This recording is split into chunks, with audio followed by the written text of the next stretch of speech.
Everyone. I wanted to go over the guidelines for your discussion since it's important that you do this as according to the course calendar. So each week of class that you have a discussion, you'll earn 20 points for participation and discussion in these things.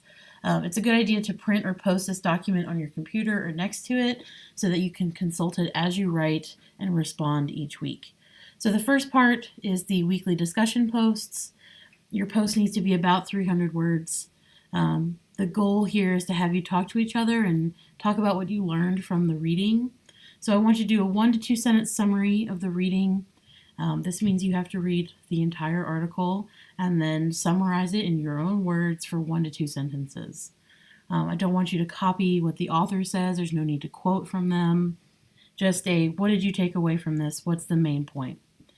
Follow that up with a couple of sentences of connections to something that's happened in your own life, something you've read before or learned before in another class or in high school, or some other, like on the job, any other kind of learning, or something that's happening in the world today.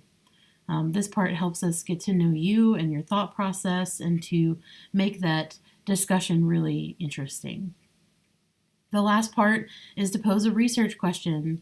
And a research question doesn't mean something that you have to go and look up. It's just ask a question about the reading to elicit a discussion and a response.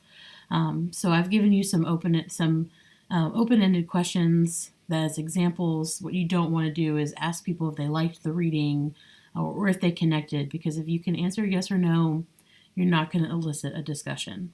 All right. And if I give you two things to read, you need to do A, B, and C for both readings. And you might want to put the title of an article so that we can distinguish between the two. All right. So here's how those things are graded. If you get a 10, you have done a spectacular job. Okay. And then it kind of goes down from there. 8 and 9, both really good work. 7 is adequate, right? You did what I was looking for. And that was it. If you get a 6 or below, something's missing, you're not engaging, you forgot one of the parts, something of that nature, so that you understand why you're getting the grades that you're getting. And then if you have questions and you want further feedback, of course, reach out to me. Then, after you've posted your discussion, you'll have to respond to 2 of your peers. So each one of those should be approximately 150 words, and you want to answer their question. But you don't want to just answer their question. You want to respond to them personally. So if I posted something and I had a classmate respond, they'd be like, "Hey, Elizabeth, I really liked what you said about this, and I want to try and answer your question," and then give an answer.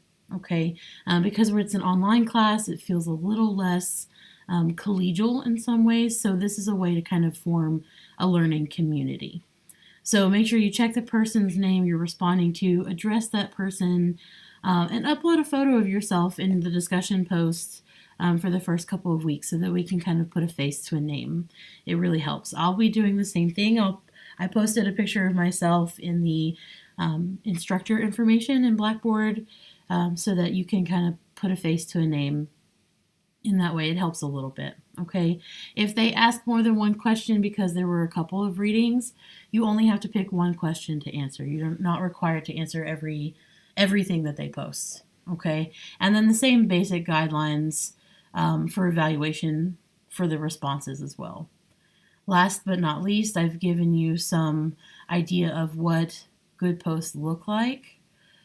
So you can read over this. Like I said, it's a good idea to print it or at least have it on your desktop so that you can look at it while you're writing your discussion posts.